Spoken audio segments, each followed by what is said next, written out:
स्वाभिमान क्षत्रिय की सबसे बड़ी लड़ाई है। इसकी रक्षा के लिए हमने सदियों से रक्त की नदियां बहाई है। अगर माता पद्मावती के सम्मान में मुझे अपना शीश कटवाने या काटने का अवसर मिलता है तो मैं अपने आप को भाग्य का किरदार से भी परवल समझूंगा। जय मां भवानी, जय जय राजपूताना।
स्वाभिमान अमर हमारा, पद्मनी स्वाभिमान अमर तुम्हारा। स्वाभिमान अमर हमारा, पद्मनी बलिदान अमर तुम्हारा। चित्तौड़ की रानी पद्मावती की सुंदरता से मोहित दिल्ली के शासक अलाउद्दीन खिलजी ने उसे पाने की चाह में चित्तौड़ दुर्ग पर आक्रमण कर लिया। लेकिन हर नाकाम कोशिश के बावजूद उसने रानी पद्मावती को एक बार देखने की बात रखी। बात मानने के बावजूद खून में गद्दारी का जहर भरे खिलजी ने चित्तौड़ के राजा राणा रतन सिंह को धोखे से बंदी बना लिया। लेकिन इस संकट की घड़ी में वीर गोरा और बादल ने अपने प्राणों की आहुति देकर चित्तौड़ के स्वाभिमान की लाज रखी और अलाउद्दीन खिलजी के सारे मंसूबों को नाकाम कर दिया।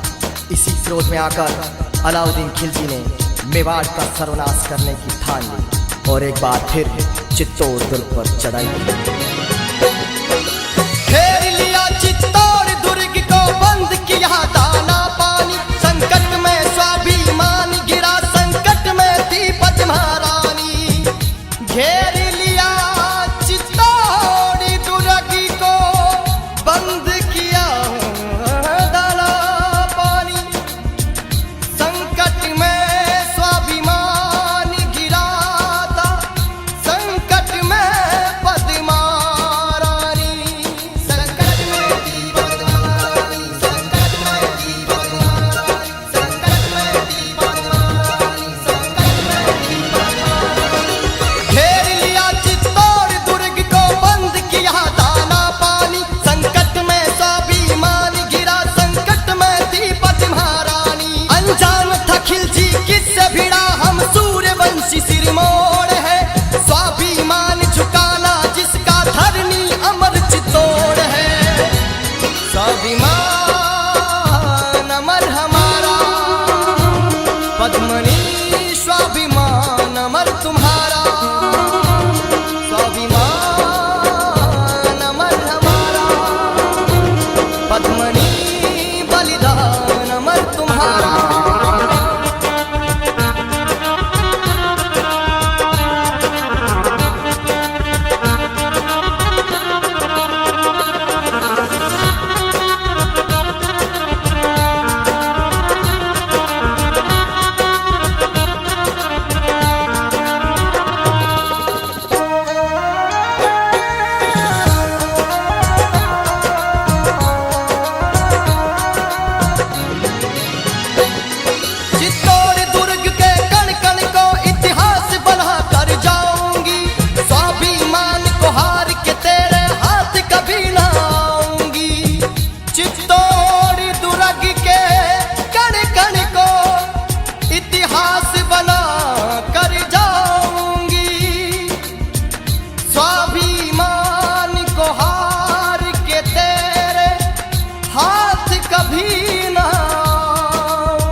स्वाभिमान अमर हमारा, पद्मनी स्वाभिमान अमर तुम्हारा।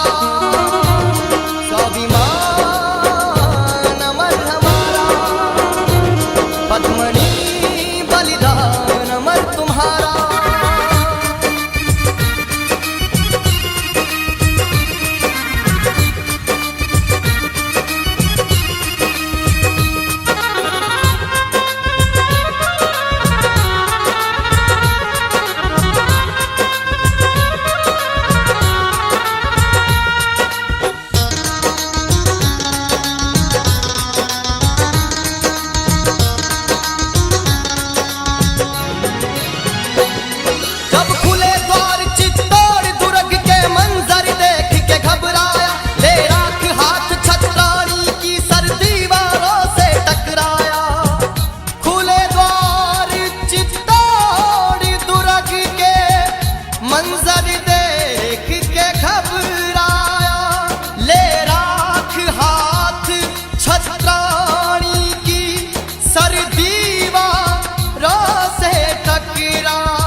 स्वाभिमान अमर हमारा, पद्मनी स्वाभिमान अमर तुम्हारा।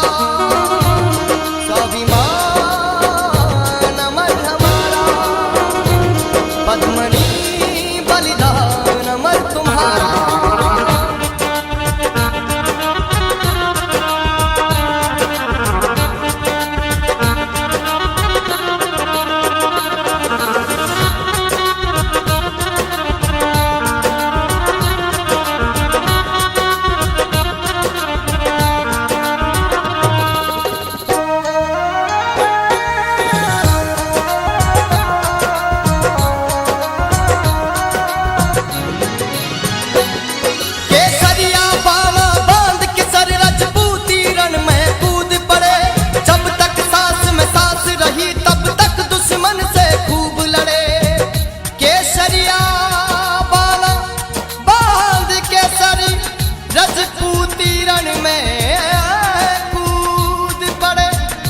जब तक सांस में सांस रही तब तक दुश्मन से खूब लड़े, तब तक दुश्मन से खूब लड़े, तब तक दुश्मन से खूब लड़े, तब तक दुश्मन से खूब लड़े, तब तक दुश्मन से खूब लड़े। केसरिया बाला बांध के सर राजपूती रण में कूद पड़े, जब तक सांस में सांस रही तब तक दुश्मन से खूब लड़े।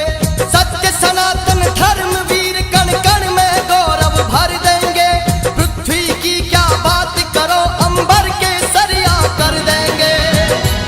स्वाभिमान अमर हमारा, पद्मनी स्वाभिमान अमर तुम्हारा। स्वाभिमान अमर हमारा, पद्मनी बलिदान अमर तुम्हारा। मैं छोटू सिंह रावला अपने अखंड इतिहास और स्वाभिमान को अमर रखने की सौगंध खाता हूँ। जय मां भवानी, जय जय राजपूताना।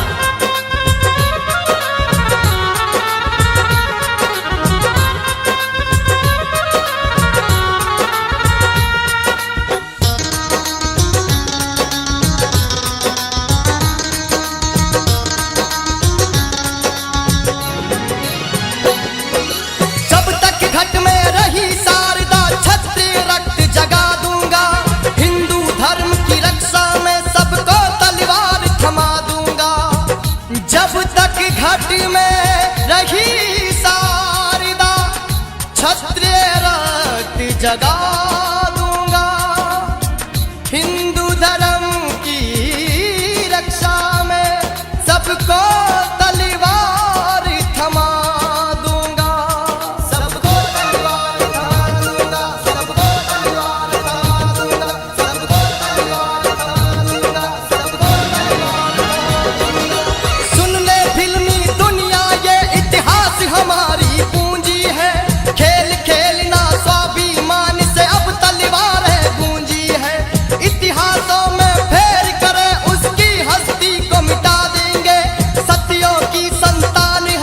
कुछ भी करके